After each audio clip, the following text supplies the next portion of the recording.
Na era digital, a disseminação de informações é instantânea e vasta. Mas com o avanço tecnológico surge a realidade de quem usa a ferramenta para o mal. A exemplo, as deepfakes. Essas criações audiovisuais manipuladas por inteligência artificial distorcem a realidade, a ponto de ser quase impossível distinguir o falso do verdadeiro. E as coisas só se aprimoram, né? No contexto das eleições municipais de 2024, é crucial discutir o assunto.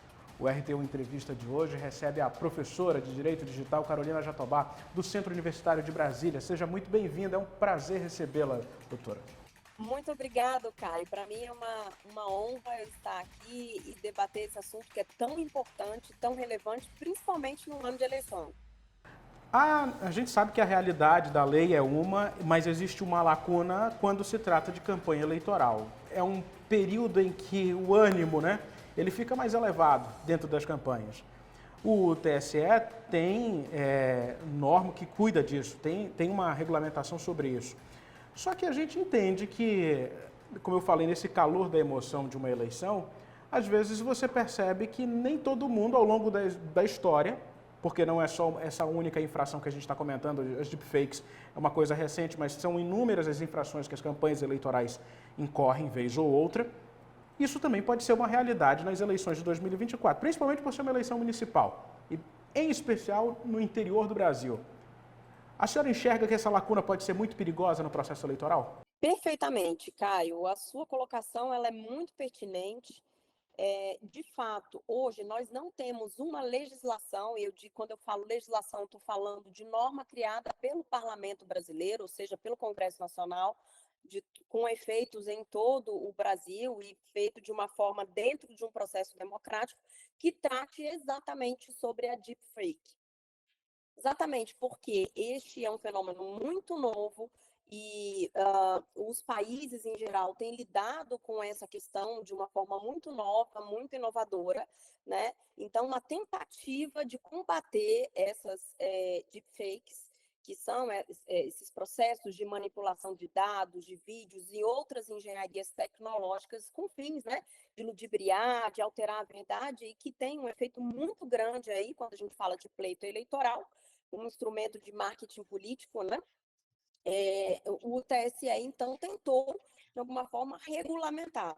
E a gente pode até depois detalhar todos os temas da resolução do TSE, mas, ainda assim, o que nós vamos perceber é que, de fato, existe essa lacuna e ela vai ser comatada, muito provavelmente, no decorrer da eleição por meio de jurisprudência. Então, qual que é a perspectiva, a abordagem que os partidos políticos e os próprios candidatos, eles consigam alimentar esse sistema, né? Então, fazendo denúncias, verificando e, sendo caso de utilização de deepfake, que inclusive é uma das violações, né? Não, uma das violações, quer dizer, não é permitido nessa eleição, né? Existe a proibição expressa de utilização de deepfakes. Essa regulamentação ela vai se dar de modo real. Então, a gente vai ver isso na prática, né? Muito na prática, para além de uma concepção que eu acho que de Estado, que é esperar a norma vir a público para, então, regulamentar o comportamento.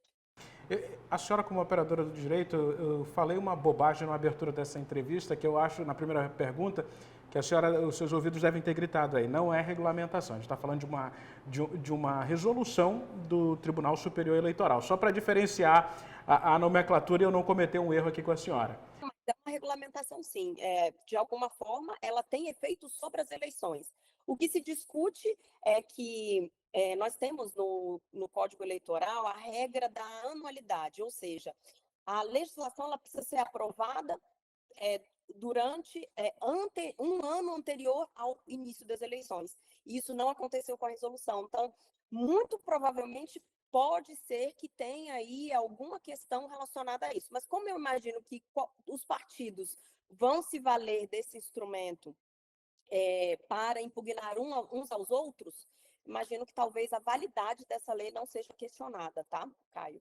Eu vou fazer uma pergunta à frente para a senhora sobre essa questão a China é o primeiro país a ter uma regulamentação sobre a inteligência artificial. Essa semana agora a União Europeia fechou acordo sobre o tema, mas eu tenho um detalhe e que a gente vai precisar ficar muito atento, tanto quanto jornalista, para ver essa questão de prazos, quanto a senhora como operadora do direito, que é um fato seguinte: entre o cometimento dessa infração, da utilização de deepfakes, é isso que a senhora mencionava ainda há pouco, da tentativa de impugnar um partido ou impugnar o outro, há a justiça.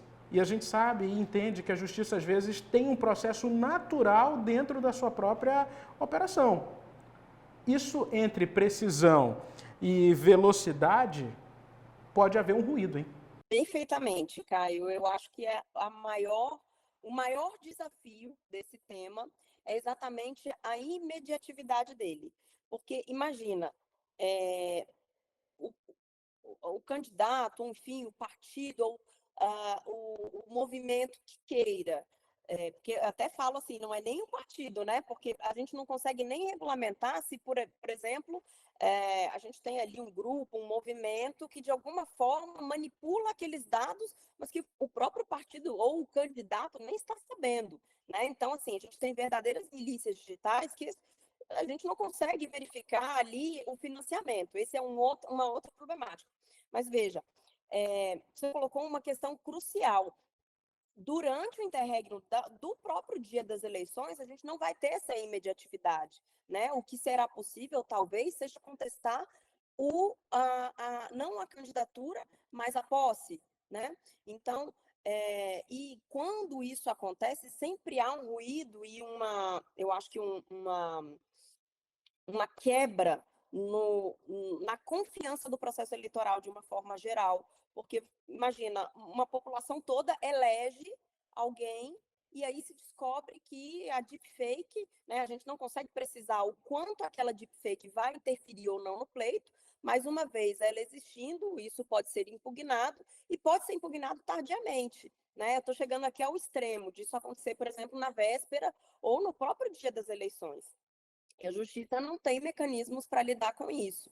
O que ela fez foi proibir, né, as deepfakes, e o instrumento de regulamentação será muito feito entre check and balances, né, no sentido de que os partidos mesmo vão regulamentar essa questão. Mas, de fato, nós temos essa questão que é muito crucial e para além de toda a discussão sobre deepfake mesmo, né, porque até descobrir que aquilo ali é uma deepfake, isso é contraditório. Então, o que se tem discutido, e você citou a questão da União Europeia, é que as próprias plataformas retirem imediatamente, né, de forma a dar uma efetividade a essa discussão jurídica. Então, imagino que assim, a Justiça Eleitoral vai ter que ela sempre fica de plantão, vai haver ali um pedido de liminar e a plataforma vai ter que retirar imediatamente. Né? E aí, sob pena de ser, inclusive, responsabilizada solidariamente por essa situação.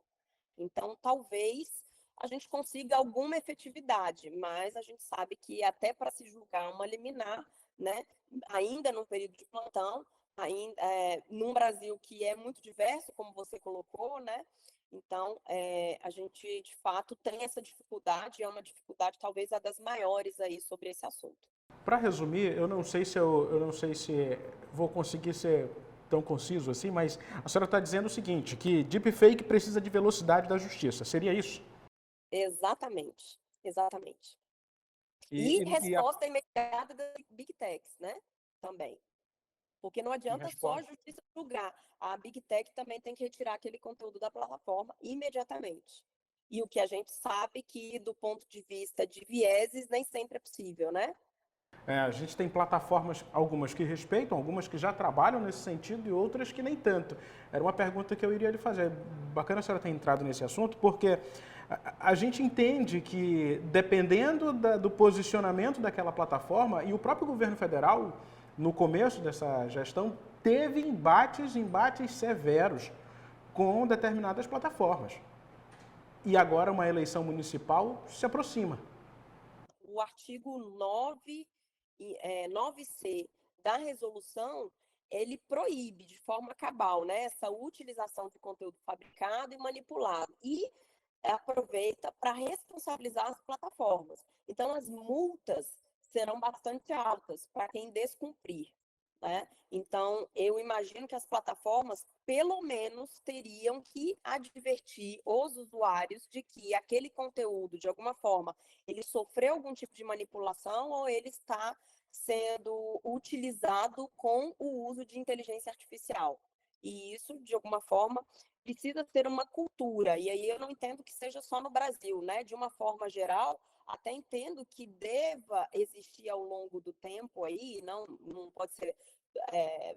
Imagino que já tem estudos nesse sentido e que já tem soluções que possam dar resposta a isso, soluções tecnológicas que identifiquem a deepfake e identifiquem e fariam ali uma contraprova, né, do conteúdo aonde ele foi adulterado. Então, dá para verificar se foi adulterada a voz, né? E fora as questões de percepção humana, né? Que, enfim, muitas vezes há uma distorção da face, há uma distorção da voz, mas elas são cada vez mais verídicas, né? Então, quando a gente fala de um país que tem uma cultura muito diversa, com diferentes modos de compreensão da realidade, isso fica ainda mais difícil. Doutora Carolina, já que a senhora falou sobre resolução e punição, vamos deixar claro aqui qual é a punição. Caso a justiça julgue e entenda que determinado político praticou uma deepfake, que teve responsabilidade sobre a propagação desse conteúdo, que tipo de punição um político como esse pode receber?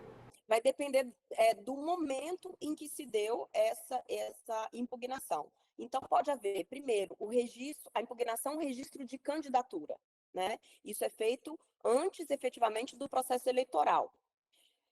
Pode ser feito também uma cassação do registro, né? Então, já houve a habilitação, já houve o registro, já está havendo o processo eleitoral. Então, posso cassar esse registro que foi habilitado.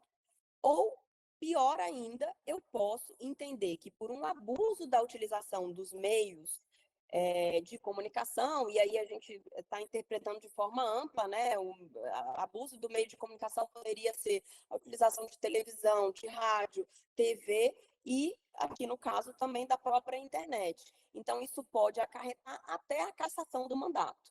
Então, uma vez ele tomando posse, ele pode perder o mandato caso, né, essa verificação se dê posteriormente ao ingresso, né, ou à posse do candidato no cargo. Depois de a gente ter adentrado bastante... Oi, desculpe, não entendi. Várias são as responsabilidades, né? Então vai depender aí do momento do processo eleitoral. Mas há processo de impugnação para cada uma dessas fases. Doutora, a gente adentrou bastante no tema e agora eu vou puxar de uma forma mais macro para a gente tentar entender a situação nível Brasil. O país está atrasado em relação à regulamentação, porque o Senado está discutindo isso final de 2022, inclusive quem está puxando muito o assunto, quem está encabeçando o assunto é o próprio presidente do Senado, Rodrigo Pacheco. Mas aí a gente precisa lembrar aquilo que eu mencionei ainda há pouco. A China já saiu na frente, a União Europeia agora, e o Brasil ainda não conseguiu. E o Brasil é um país que utiliza como ninguém rede social, a gente sabe disso. Sim, Está exatamente. atrasado o Brasil? Muito atrasado, né? A ponto do próprio TSE ter que vir a público para tentar normatizar essa situação por intermédio de uma resolução, que veja, é uma norma infralegal, como a gente colocou desde o início. Então, de alguma forma, não tenho essa segurança jurídica tão ampla, né? Eu vou ter, de fato, ali um embate entre os candidatos, mas não tem essa segurança ampla. Sim, o Brasil está atrasado e ainda que a gente tivesse uma legislação sendo aprovada hoje, por exemplo, eu não poderia utilizar ela para essa eleição, mas só para as próximas. Então, para a gente ter ciência aí do atraso, né? Está atrasado em pelo menos mais de um ano. Né? Deveria ter essa legislação já aprovada há mais de um ano para que se aplicasse para as eleições desse ano. Em entrevistas anteriores, a senhora mencionou que as deepfakes contribuem para a polarização, minam a confiança no processo eleitoral. toda essa percepção que dificulta, na verdade que faz cria uma dificuldade para a percepção do eleitorado, ela é muito ruim para o debate público. A gente não consegue, às vezes, o grande público não consegue distinguir aquilo que a gente mencionava mais cedo, porque parece cada vez mais real, mais fatídico e, na verdade, é o oposto.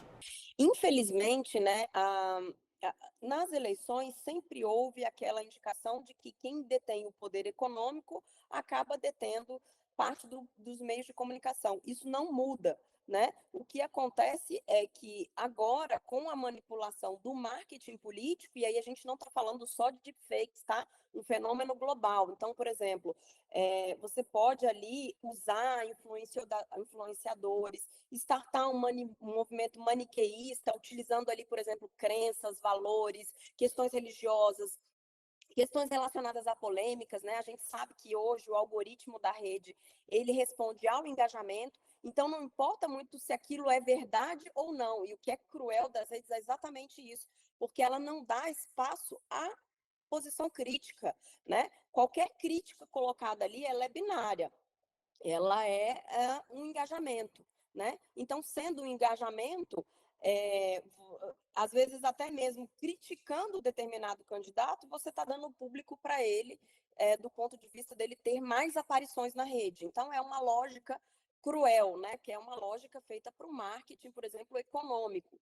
Para o marketing político, eu acho lamentável, porque afinal de contas, tudo bem, nós não podemos nos desvencilhar das redes, mas deveria existir algum tipo de instrumento que nos permitisse, pelo menos, alguma contraprova, ou alguma marca da própria plataforma, no sentido de que, olha, essa é uma visão extremista, essa é uma visão que precisa de uma checagem, essa é uma visão na qual tem também outras visões, e aí você despolariza, né? Porque a rede, ela se alimenta de visões que você já tem, né? De crenças que já são alimentadas pelo próprio usuário. E aí, ao contrário, a rede deveria proporcionar a visão antagônica. E isso, sim, aumentaria, vamos dizer assim, a consciência do cidadão para que ele pudesse tomar a melhor decisão sem ele ser manipulado pelo processo, né? Porque, veja bem, aqui não é defendendo que há só uma resposta correta, muito pelo contrário, né?